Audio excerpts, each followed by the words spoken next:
This is a video response to a video put out by Jesuit Freak 777 called Catholics Lie to Muslims. And in this video he quotes from Catechism 841 and gives his opinion on what he thinks the Catholic Church means by it. Apparently he didn't do any research or even bother to ask a Catholic what the Catholic Church meant by this. He just simply gives his opinion of what he thinks the Catholic Church means by Catechism 841. And in giving his opinion, naturally he misrepresented the Catholic Church. Now in this video he's talking about those being saved who call God Creator, and he talks about Islam and Christians worshiping different gods. This is going to take me several videos to do this, so let me get started first of all by going back and talking about Abraham. I think we can safely say that we can call Abraham or we can call Judaism, Christianity, and Islam Abraham or Abrahamic religions, because in some way they all stem from Abraham. Abraham is considered a patriarch in Judaism. Abraham, Isaac, Jacob, and so forth, he's considered a patriarch. In Christianity, I think we can rightly say that Abraham is the father of our faith. He believed in God, and it was counted unto him as righteousness. In other words, through his faith, it was counted unto him as righteousness. So the Christian world can safely say that Abraham is the father of our faith. In the Islam world, they see Abraham as a very important prophet, a very, very important prophet. So in some way, we all recognize Abraham and worship the God of Abraham. While we may have different views about this God of Abraham, we do worship the same God. Now, in Judaism, following through the line of Abraham, and this is where things begin to the water begins to get muddy, so to speak. See, in Judaism, they trace their line of understanding through Abraham's son Isaac. Abraham, Isaac, and Jacob. So when the Jewish people begin to formulate their beliefs about God and what they know about God, it goes through Abraham, Isaac, and Jacob, and following right on through the entire Old Testament, where to them it is pointing toward a Messiah.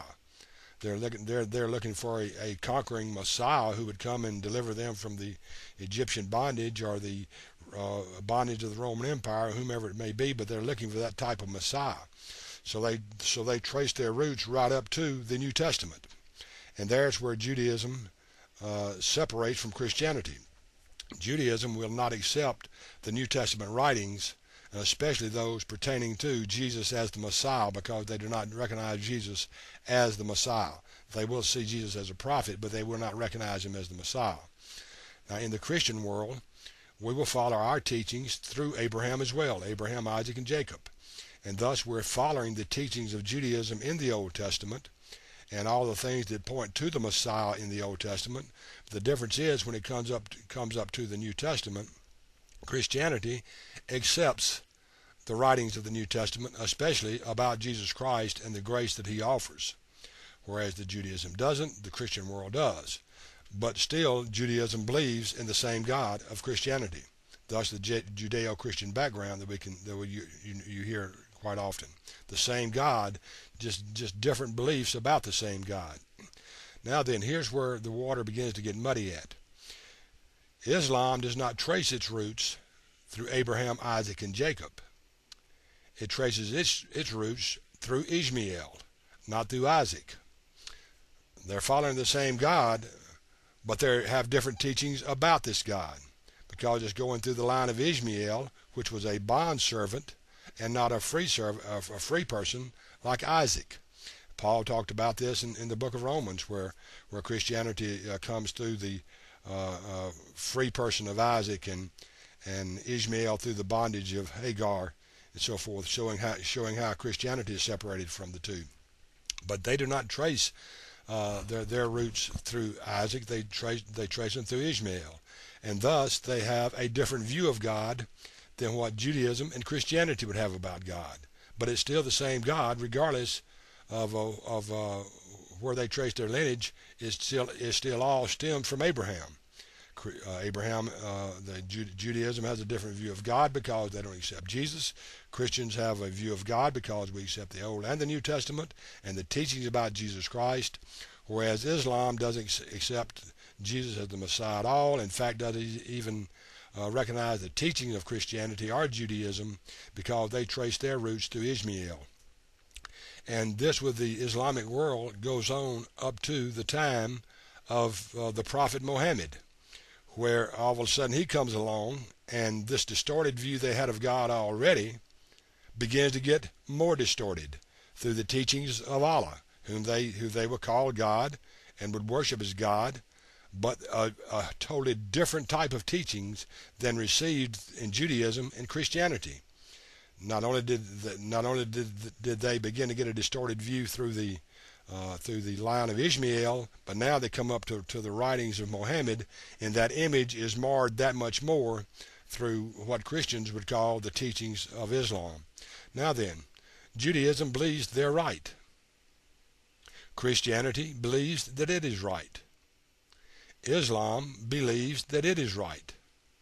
Now the thing is, all three of them can't be right, but they all three can still worship the same God, though.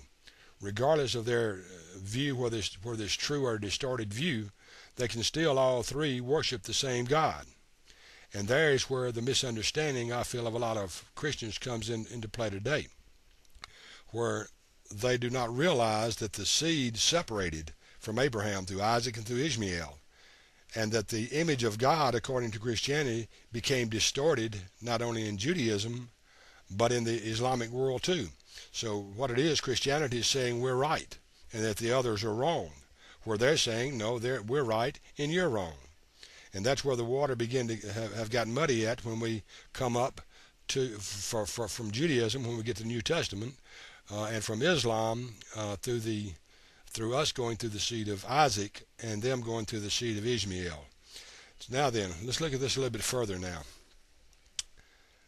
There's a great commission that has been given to the Christian world to go forth and preach the gospel and to baptize people in the name of the Father, Son, and the Holy Spirit.